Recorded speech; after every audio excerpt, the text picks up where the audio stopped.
السلام علیکم ورحمۃ اللہ وبرکاتہ۔ آج صبر کے تعلق سے دو تین حدیثیں آپ کے گوش و گزار کروں گا۔ بسم اللہ الرحمن الرحیم۔ وعن ابی مالک الحارث بن عاصم الاشعری رضی اللہ عنہ قال قال رسول اللہ صلی اللہ علیہ وسلم الطہور شطر الایمان والحمد للہ تملأ المیزان وسبحان اللہ والحمد للہ تملأ ما بین السماوات والارض والصلاة نور والصدقة برہان والصبر ضیاء والقرآن حجۃ لک او علیک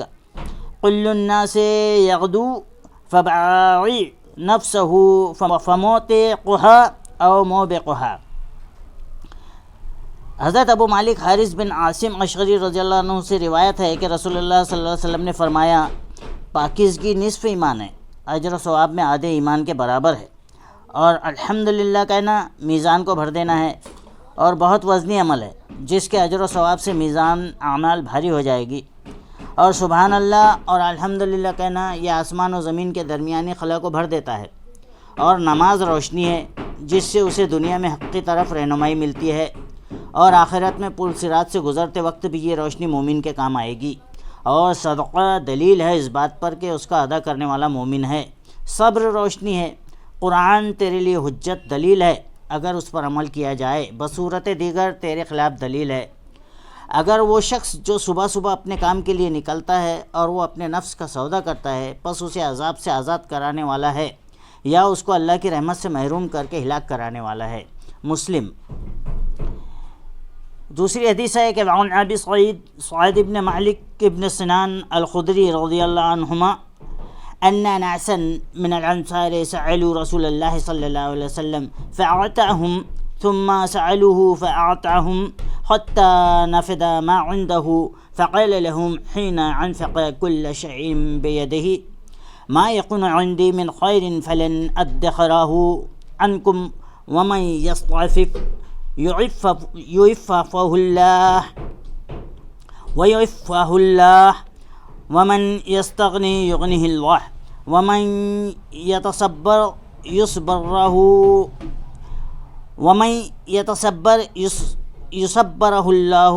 وما أعطي أحد عطاء خيرا وأوسع من الصبر۔ متفق علیہ۔ حضرت سعید بن مالک بن سنان خدری رضی اللہ عنہ سے روایت ہے کہ انصار کے کچھ لوگوں نے رسول اللہ صلی اللہ علیہ وسلم سے کچھ طلب کیا تو آپ نے انہیں عطا کیا،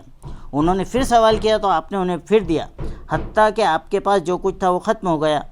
آپ نے جس وقت ہر چیز جو آپ کے ہاتھ میں تھی خرچ کر دی تو ان سے فرمایا، میرے پاس جو مال بھی ہوتا ہے میں وہ تم سے ہرگز بچا کر نہیں رکھتا، اور جو شخص سوال سے بچنے کی کوشش کرتا ہے اللہ اسے بچا لیتا ہے،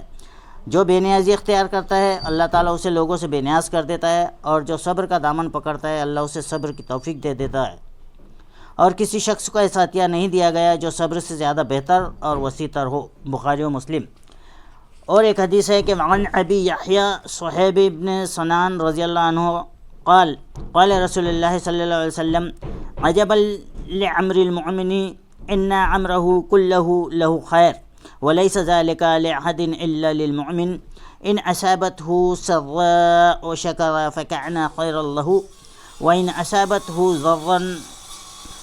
أصابته ضراء صبر فكان خيرا له۔ رواہ مسلم۔ یعنی حضرت ابو یحییٰ صہیب بن سنان رضی اللہ عنہ سے روایت ہے کہ رسول اللہ صلی اللہ علیہ وسلم نے فرمایا، مومن کا معاملہ بھی عجیب ہے، اس کے ہر کام میں اس کے لیے بھلائی ہے، اور یہ چیز مومن کے سوا کسی کو حاصل نہیں۔